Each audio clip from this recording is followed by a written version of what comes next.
all roads lead to Dema tomorrow. My teacher will be hosting content creators at Siekaya Dam. It's an event for content creators to connect. So hopefully there won't be drama because my content creators need drama.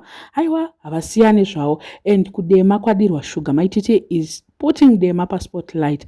Aiwa she's trying mukadzi. Amino munhu akatanga nedema wacho kana kuti masabhuku. Aiwa vanofana kumbonawo my titi kuti my titi vanenge vari kuda kunatso like she is actually promoting Dema. I'm sure there are a lot of people who have bought stands avo nevamwe vanhu vari kungocontemplata kutenga because of my titi kuti vari kugara ikoko. Vanenge vakutoti ndofunga kunogarika kuno kuna my titi kunenge kuri right. So I think kuti vanofana kungonzwa my titi tongokutendai nebasa ramuri kuita kuti vanhu vakutoonawo Dema neimwe nzira yavanga vasingaone nayo. So a lot of people are expecting to see big content creators sena baba shosho nevamwewo like those big content creators atinongoziva pasocial media but hatina kuvaona paposta yacho kuti vanenge varipo. Hamina vakazoita show up but as according to the poster aiwa hatina kuvaona apa ndiwe kudema kwacho ikoko. So I don't know, probably you surprise us tomorrow woenda. I think kuti vanhu vakawanda vari papost atishowazive and I think vangoziva sekuru bitterness, otherwise the rest of the people hatingatsovaziva zvedu vakawanda vacho hatingatsovaziva and one or two I think ndangoziva about less than 5 and I hope like they're just less than 5 the people that I have recognized from the post. I don't think the event is for content creators that are big. I don't think so. But ndofunga maititi vari kungoda ngoti vepasi apa vari pasi vasimudzirwe vaende pane imwe chinhano. I'm sure she wants to just make them connect and vosimudzirana. It's a good thing, it's a good because vari kunzi nevanhu yeko comic eldad susikuvaona koningi because people were like we want to go there to see our faves. But anyway, my teacher is not doing that. Vantori neprogram yavo inoenderana nema-content creators.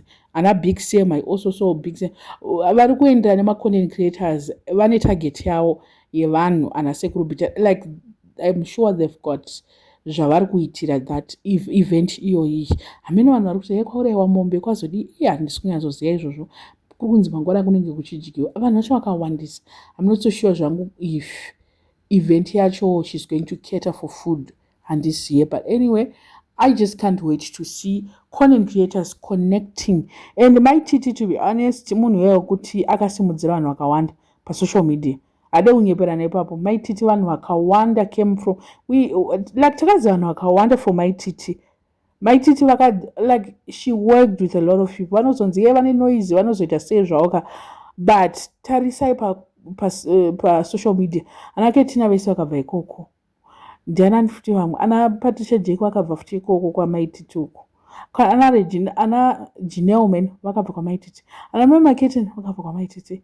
Like ana Joey vakabva. Like there's just a lot of people vakaguma vatikangoziva through maititi. So ana Bruno vesa tikaziva kwamaititi. It's a lot of people pa social media vakawandisa. Naketina vesa vakawandisa vanhu vatikaziva through my titi. So nevanhu vava vari kuenda mangwana kuconnect to social content creators connect.